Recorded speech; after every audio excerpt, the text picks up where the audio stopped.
I can almost hear you moan as you say to me, how do I survive the holidays without weight regain? What can I eat? What about dessert? Can I drink a holiday cocktail? Can I have my favorite food without kicking in cravings or imploding my nutrition plan? Well, don't you go anywhere.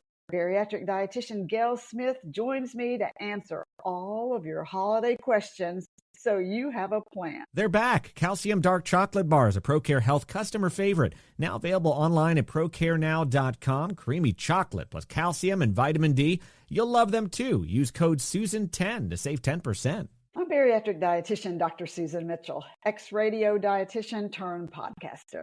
You're listening to the Bariatric Surgery Success podcast. Are you frustrated with all the confusion when it comes to nutrition? I get it.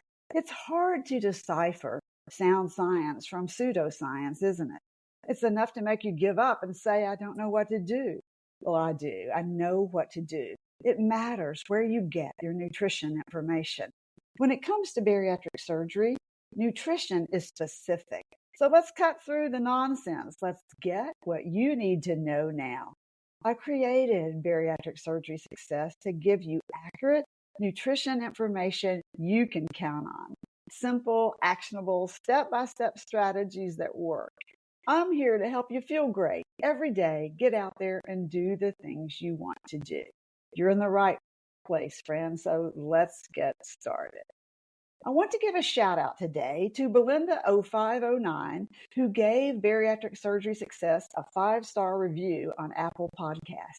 She said, the reason I listen to Dr. Mitchell's podcast is because I want to use my new bariatric tool in the best way possible, and she helps me with that. When I see a health trend on TikTok, I know I can ask her about it, and she will give me the true facts. Her podcast stands out as a jewel among the various other bariatric podcasts. Well, thank you, Belinda0509. You made my day calling the podcast a jewel. There's so much incorrect information on TikTok and other social platforms. It's my goal every day to empower you with accurate, science-based information that you can use. Joining me today is Gayle Smith, the bariatric dietitian at the Weight Loss and Bariatric Surgery Institute in Orlando, Florida. In her clinical practice, she has her fingers on the pulse of the most up-to-date bariatric nutrition information and is constantly answering all types of questions during her one-on-one consult and in her groups. She's going to do that here today as well. You can find Gayle's contact information in the show notes. Well, hey, Gayle. Hey, Susan, how are you? I'm great. Well, we're a couple of weeks away from the Foodapalooza. It's here. How do you prepare? Are you ready, Susan? I'll be ready. Yes. I truly love this time of year. Seems like you can never get started too soon with preparations, right? Right. And I'm already receiving so many questions about what foods can I eat? I know this Foodapalooza that we're going to have for the next 5 or 6 weeks. All of your favorite foods start calling your name. Lisa, Jessica, Stuart. You know, this annual Foodapalooza, it doesn't have to destroy your success after surgery. I know you have a lot of questions about what you eat, so let's get started. Gayle and I want to answer them all. I want you to have a plan to enjoy the holidays and not get derailed. So, Gayle, the most asked question I think we get is the broad one. What can I eat? Oh, I know. And there are many things to consider. Are you doing the cooking or are you just doing the eating? Either way, you have to do your homework and know what are the better choices for you, which you can tolerate, right? And just remember, I know you want to hear this, that all foods can work as well as you do tolerate them. And consider, again, if they're higher calorie, higher sugar, higher fat, consider smaller portions. Everyone has their favorites and everyone has their tolerances of the foods. So remember the basics, right, of always having a protein with every meal, every snack. I repeat that every day. I know. And And, I remember, have to say that what you always say that we both say is eating that protein first.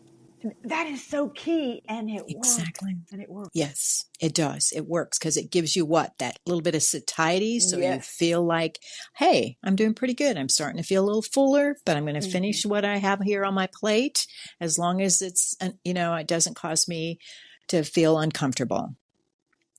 And remember, you can use a regular plate or you can use a smaller plate.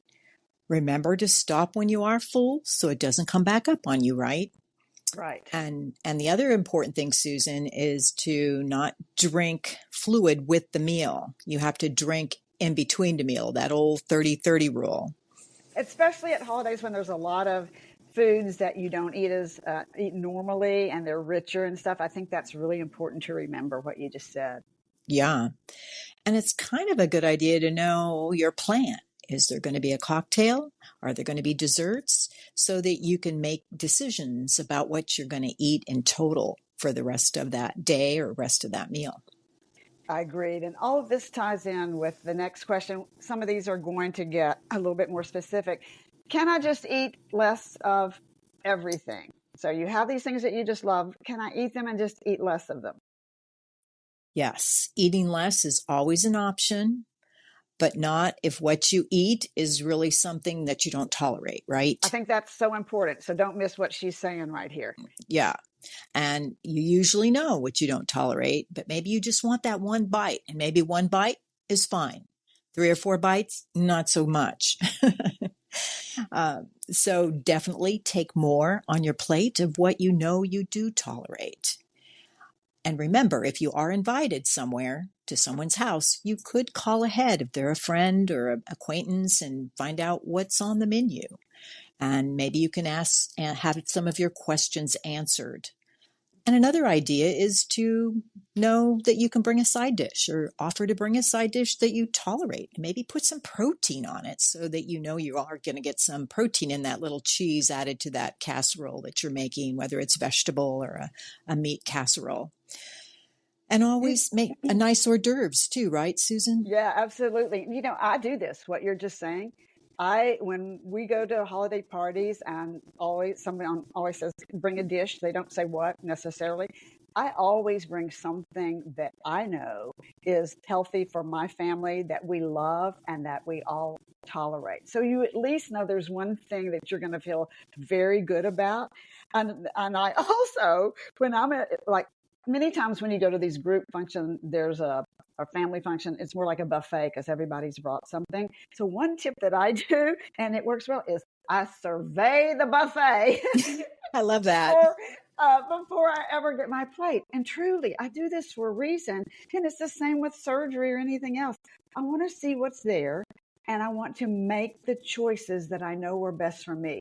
What's there that I really love, that I want to have some of, even if it's a tiny amount?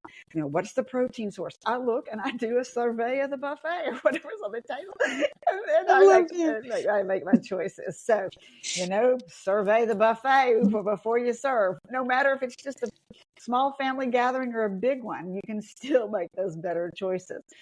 Now, Yes. speaking of that, knowing we both bring dishes to things, are there ways to make those traditional recipes lower in fat and lower in carb? And let me say before you answer that it's not always possible without changing the outcome and flavor of a recipe. If you make severe changes, the recipe's not going to be the recipe you love. But if it's recipes that I'm trying, say for a first time, or I have something that I've made many times and I know what works, I always tweak them to make them a little bit healthier. For example, I look at the type of fat. I avoid shortening. I like a canola butter mix, or I like olive oil when it's possible. I will Exactly. add, nuts or dried fruits to something, to a quick bed, for example, to make it more nutritious, or more veggies to a soup or stew. So it's not as much taken away, but I look at ways to enhance what is there. What do you say? I say that's it, Susan. You really have to do that to make it work a lot of times on your plate. Now, especially with like the holidays coming up with like involving a bird, like a Yeah. turkey or a bird for like Thanksgiving, you can work with the dressings and the stuffings, right? Mm-hmm. Easiest way to reduce is to reduce some of the oil and fat calories, like you're saying. Maybe even bake the dressing or the stuffing outside the bird and then Agree stuff the with that. bird. Yeah, stuffing the Yeah. bird with different veggies and stuff like carrots, mushrooms, celery stalks, and then you have flavor added and moisture added to the bird while it's cooking. Right.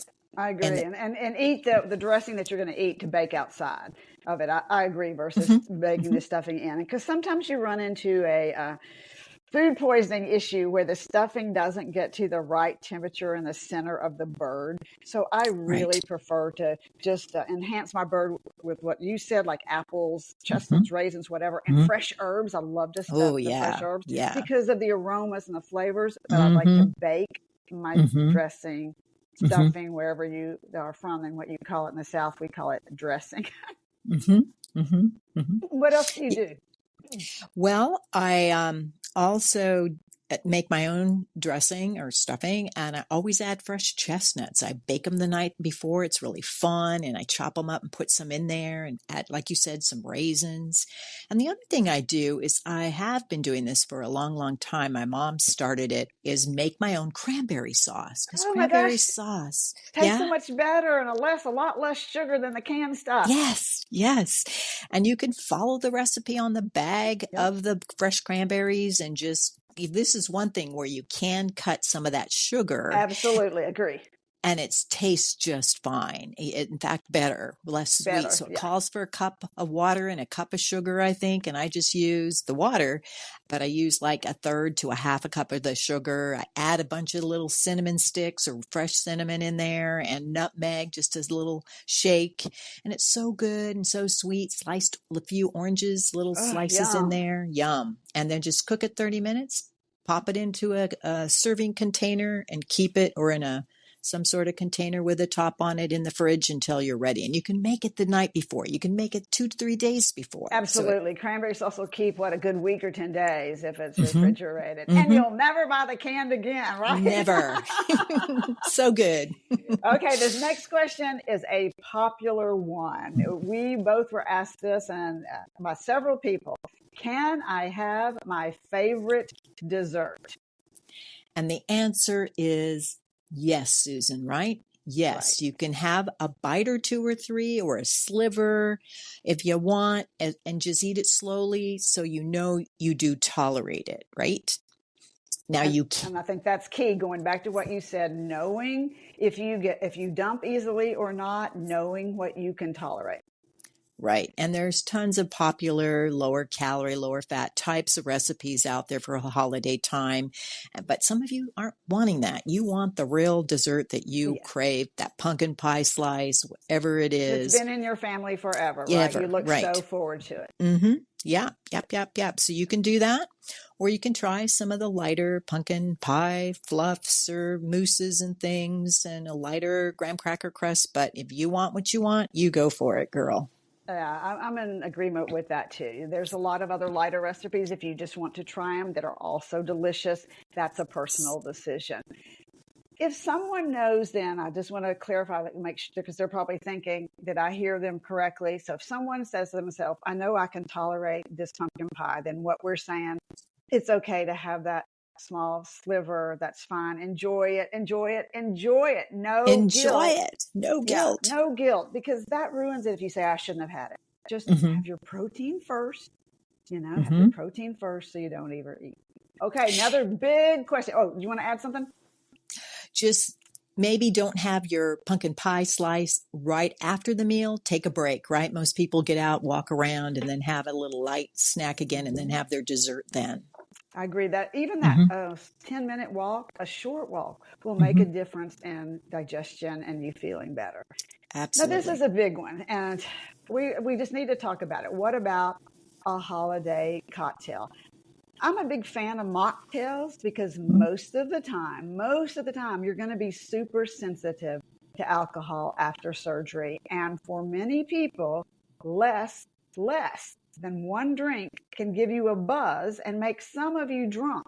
So I'm going to put the link in to episode 171. It's an episode I just recently did. Is alcohol after surgery risky? The answer for many of you is yes. So we have some mocktails on the website. I'll put the links in the show notes. And if you like pomegranates, you're going to like the zesty pomegranate mocktail that we have. What is your thought about alcohol, Gayle? Yes, and I cover this daily in my classes that they need to know alcohol goes straight to the head. So the secret is you have to sip it slowly over a longer period of time and maybe just leave the alcohol out of the cocktail, right? I like would you're agree. saying. Yes, I would agree with that.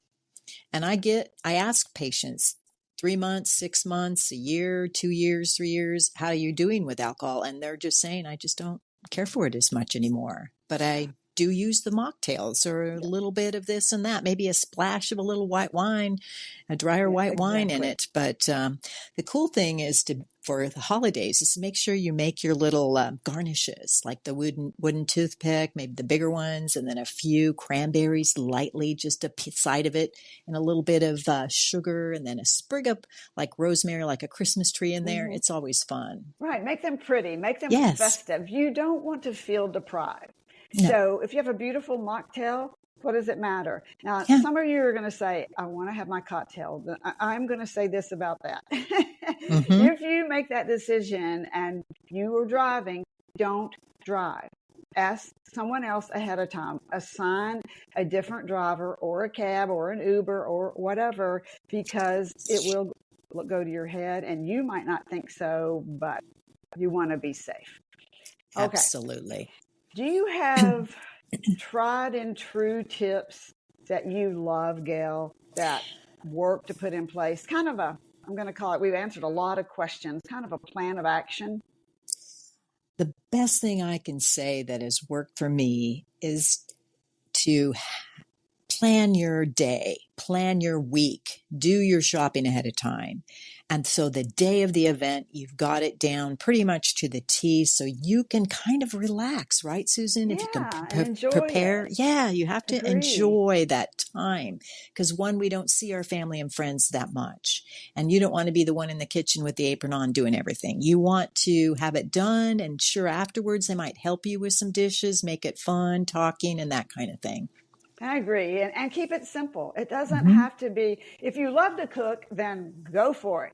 But if you don't and it's stressful, keep it simple. It doesn't have to be elaborate. No. And even set your table. I know you do that. You get it all prepared like the week or two ahead of time. Yeah, I like to set my table ahead and know that that's done. I try to, just because we both work a lot, and try to make it as easy as possible. Now, I'm going to tell you another thing that I do besides survey the buffet. Yeah, what do you do, Sue? And this works. Don't hang out by the food table.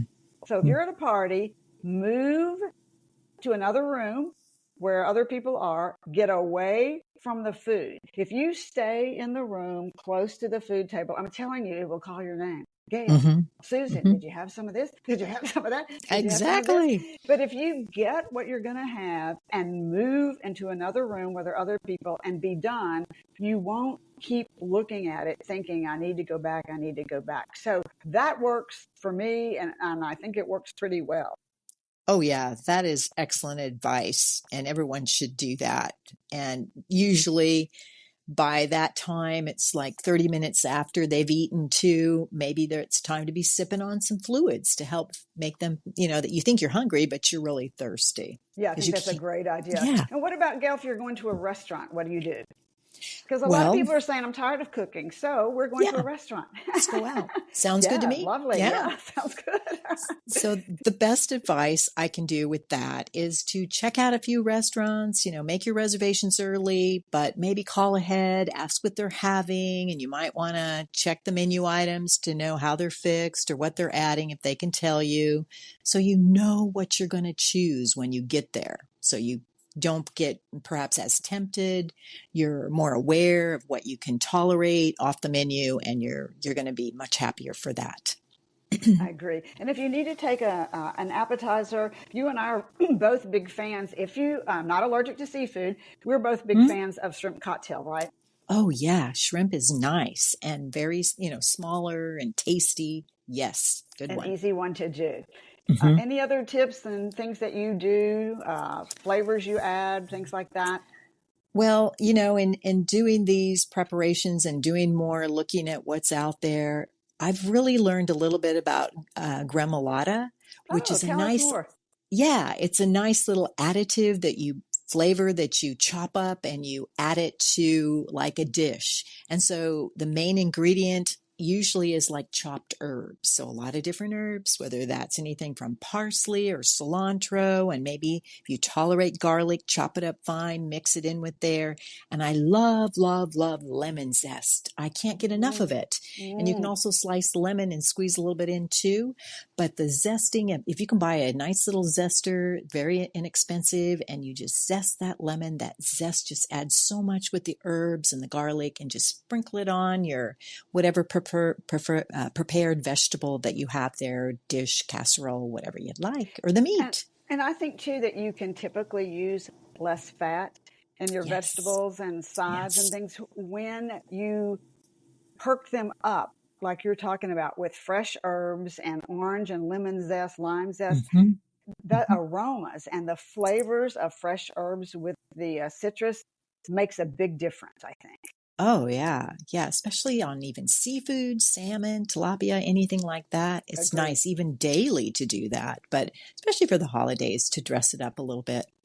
So as we wrap, what's the one thing that you want to leave us with for the holidays?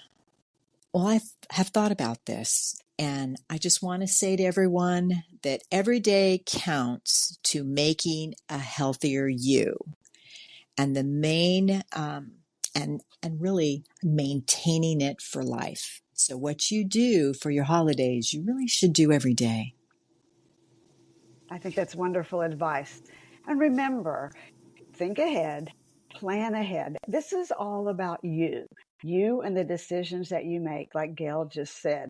So think about what's going to be realistic for you. Think about the must haves, the things that you want to have so badly that those are the things you want to fit into your special day, than all the other things that you love. Take the time because you are worth it. Bariatric Surgery Success with dietitian Dr. Susan Mitchell is produced and owned by Practicalories, LLC. All rights reserved. Remember, the content provided on this podcast is for information purposes only and doesn't create a patient-provider relationship. It's intended to provide reference material and is not designed to provide medical advice. Please consult your healthcare provider regarding any medical issues you have relating to symptoms, conditions, diseases, diagnosis, treatments, and side effects. Podcast guests express their own opinions, experience, and conclusions which do not necessarily reflect or agree with the host, Dr. Susan Mitchell or Practicalories, LLC.